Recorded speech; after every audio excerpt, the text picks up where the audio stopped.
इस वीडियो में हम बात करेंगे कि अगर रेसिपी ख़राब हो जाए तो उसकी वजह क्या होती है और क्या चीज़ चेक करनी चाहिए। पहली बात तो ये है कि अगर आप कुछ शुरू बेसिक से ही काम कर रहे हैं या आपने कोई ऐसी रेसिपी ली है जो पहले कभी आपने ट्राई नहीं की, तो उसके ऊपर पहले बात करते हैं। अगर आपने किसी वेबसाइट से या किसी ऐप से यानी यूट्यूब से या इंस्टा से इधर-उधर से कोई रेसिपी ली है या किसी से वैसे ही माँगी है रेसिपी आपने, और वो रेसिपी अपनाई और वो ख़राब हो गई, वो सही नहीं बनी, तो दूसरी मर्तबा ट्राई ना करें। दूसरी मर्तबा ट्राई करने से पहले आप उससे पूछ लें कि भई ये आपसे मैंने रेसिपी ली थी और इस तरह ये करके ख़राब होगी, तो इसका मैं क्या करूँ? तो अगर आपको रिप्लाई मिलता है तो उसको ठीक करें, अगर नहीं मिलता तो फिर उसको दोबारा ना बनाएँ, क्योंकि आपको नहीं समझ आ रहा है कि मिस्टेक कहाँ पे हुई है, क्योंकि अगले बंदे ने आपको रेसिपी परफ़ेक्ट दी होगी और आपके बनाने में कोई मसला होगा या फिर जो चीज़ें उसने इस्तेमाल की होंगी वो आपको मिली नहीं होंगी या उस तरह की मिली नहीं होंगी, तो ये बड़े मसले होते हैं इस तरह की रेसिपी के अंदर। तो बेहतर ये है कि आप जो है ना, जिससे रेसिपी ली आप उसी से पूछें। अगर आप किसी इंस्टीट्यूट से हैं या किसी शेफ़ के साथ हैं, किसी भी के साथ हैं, जैसे कि मेरी क्लासेस होती हैं, पेड क्लासेस होती हैं, फ़ीस दे के स्टूडेंट मुझसे लेते हैं।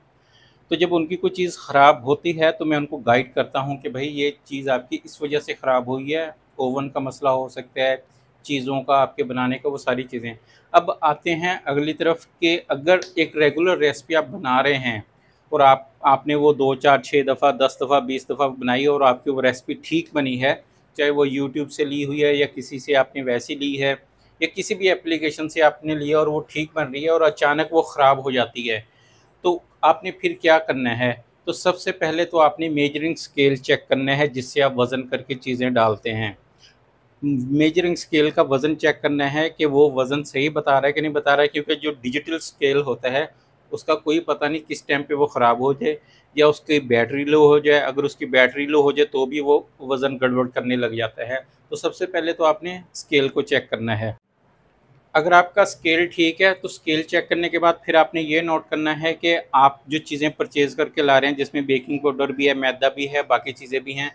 तो जिस स्टोर से आप पहले ख़रीदते थे क्या आपने वहीं से ख़रीदी है, उसी कंपनी की चीज़ें आई हैं? इवन के ऑयल तक भी देखा जाता है, कभी-कभी ऑयल भी रेसिपी के साथ मैच नहीं कर रहा होता। अगर आप नया ऑयल लेके आ जाएँ, जिस रेसिपी के साथ एक मर्तबा आपका हाथ सेट हो जाए ना, तो दोबारा पूरी कोशिश हो कि आपने वही चीज़ें उसी कंपनी की ख़रीदनी है, उसी स्टोर से ख़रीदनी है। आज अगर आपने इस स्टोर से ख़रीदी, कल अगले स्टोर से ख़रीद के अगर लाएँगे ना, इवन के मैदा, मैदा इस स्टोर का अलग हो सकता है, उसका अलग हो सकता है, क्योंकि ये फ़र्क आता है, हर मैदा एक जैसा नहीं होता। ख़राब नहीं होता, लेकिन उनमें फ़र्क ज़रूर होता है, उनके अंदर मॉइस्चराइज़ का फ़र्क होता है मैदे के अंदर। फिर अंडे चेक करने हैं, एक अंडा 50 से 60 ग्राम तक का होता है वाइट अंडा, ठीक है? अगर छोटा हो गया तो भी ख़राब मतलब गड़बड़ हो जाती है, तो वो 45 ग्राम का हो गया। अगर बड़ा हुआ डबल जर्दी वाला अंडा तो वो 70 ग्राम से भी ज़्यादा हो जाता है, इससे भी रेसिपी गड़बड़ होती है।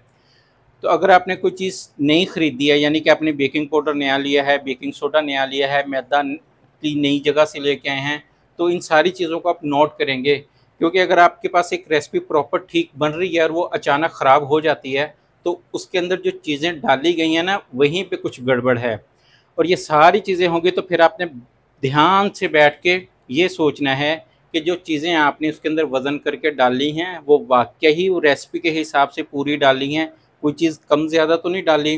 क्योंकि कम ज़्यादा अगर डलेगी तो वो स्पंज बैठ जाएगा। अगर मैदा किसी रेसिपी के अंदर कम गया, बिस्किट हैं, स्पंज है, कुछ भी है, तो वो उसने बैठ जाना है, ठीक है? अगर किसी के अंदर चीनी कम चली गई, यानी चीनी जो डालते हैं, चीनी कम गई, तो भी स्पंज बैठ जाएगा।